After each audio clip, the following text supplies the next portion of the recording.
Welcome. You join me with a much cleaner car. If you've seen the last few videos, I bought Coupe coffee, and then I did my introduction video on this car.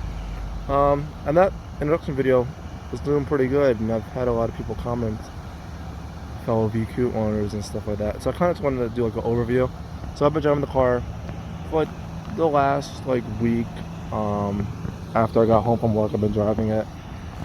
And it's been fine. There's been some little issues. The car needs bank 1 O2 sensors, but drivability wise it's been fine.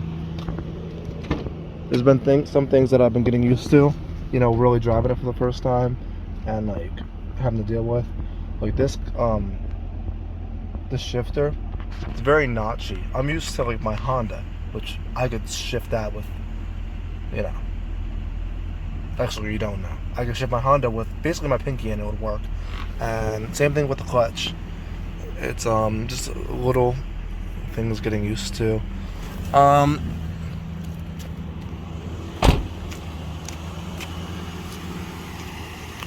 just really wanted to make a video because it's cleaner. And the last video was so dirty and it wasn't like that clean. I cleaned it up, took Cars and Coffee. I didn't film that many cars, when I was at Cars and Coffee itself, but it was nice because this was the only stock G35 there. There was one of the G35, which was modified, and it was modified, really nicely. That car unfortunately was automatic though. So I was told that this car is not a base model, or that there's no base model. The only base model is the base model, and then basically anyone that walked up to the dealership in 2003, 2004 would just option on different packages, which was neat to know, because I thought that there was specific models, and I always wonder why when I looked it up I wasn't finding out any, like, what model this was. But it's been good.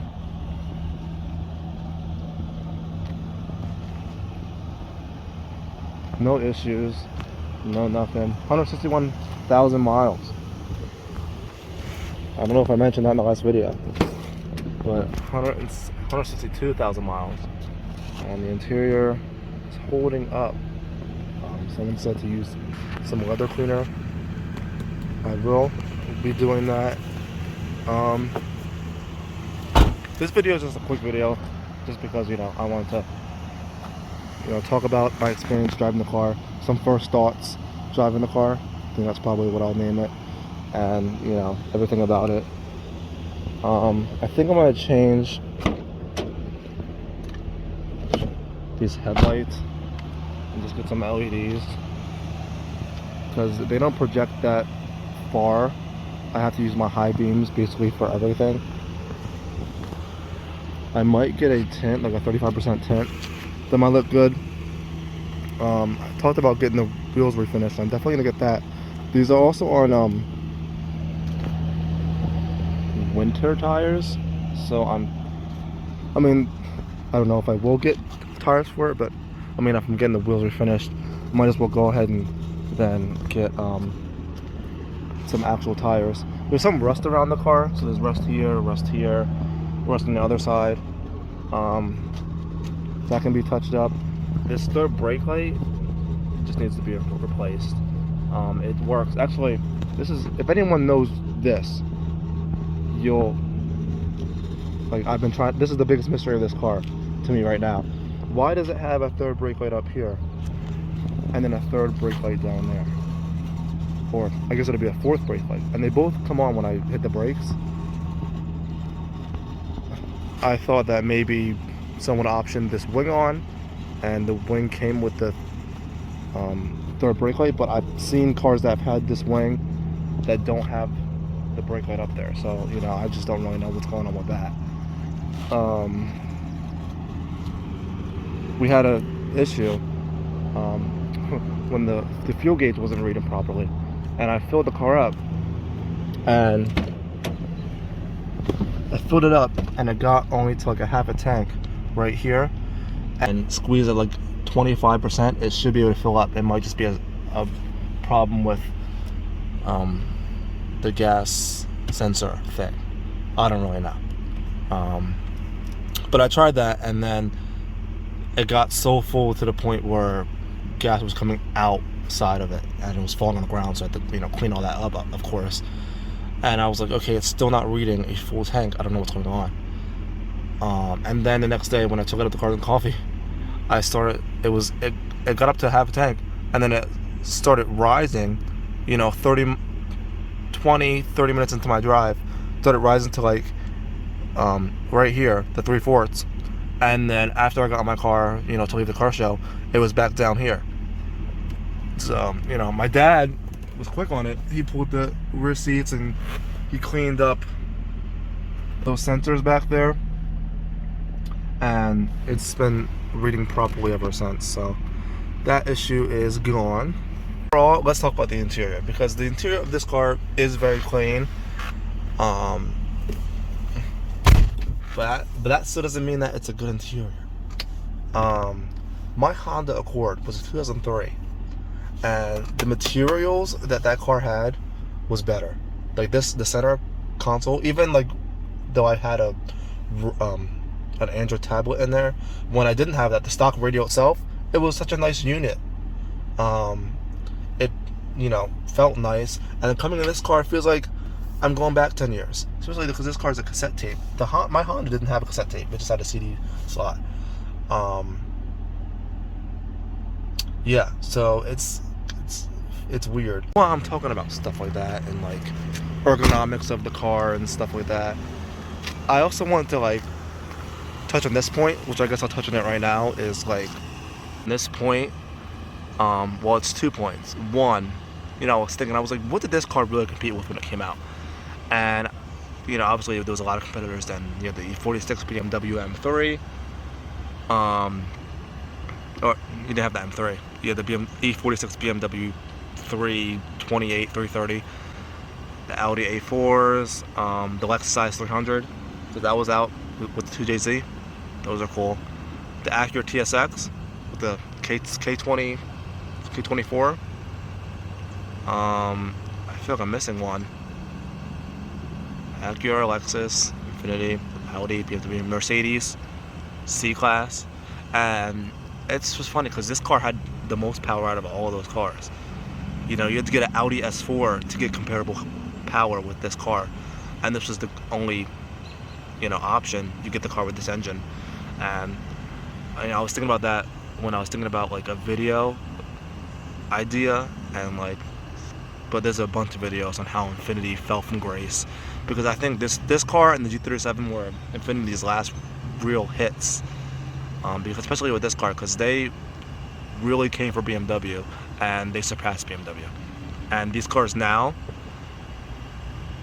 compared to E46 of this same vintage, these engines are bulletproof.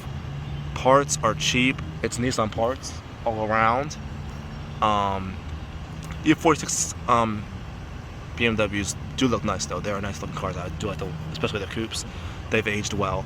But mechanically, I just don't think it's as reliable as this car is, because it's basically a Nissan. Nissan parts everywhere. But while I'm on this little rant, I'm gonna insert a picture of it, because this is the coolest thing I found out. I follow this page on Instagram. It's called something with like forgotten concept cars, and there was a test mule using a G35 Coupe like this, and it was a test mule for the R35 GTR, and they basically put the VR38 GTR engine and all-wheel drive drivetrain in this car, but it wouldn't fit, so they had to make it wider, I guess, to accommodate the all-wheel drive system and the wider track of the GTR that they were using. And I'll insert a picture of it because it's the coolest thing. And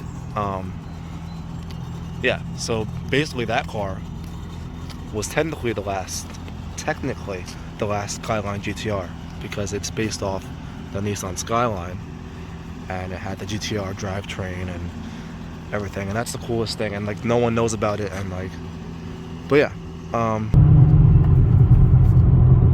so I've been driving this car for like the last week-ish, but not to work because, you know, I have a car to drive to work. But after I come to work, I'll drive. And these are just some of my, like, I guess, initial first thoughts on driving this car. Steering,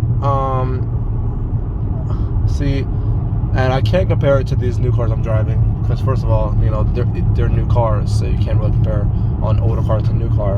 But I'm gonna compare it to my old car, my Honda, and you know, the steering doesn't feel like sports car steering. Like, it turns in about the same as my Honda. It's a little loose, you know. It's an old car.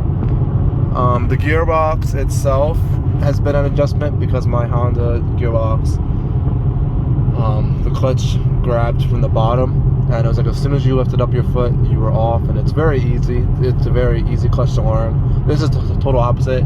It grabs at the like very top to like middle, so it's kind of hard to get used to that. Also, this gear shifter action is it's very notchy.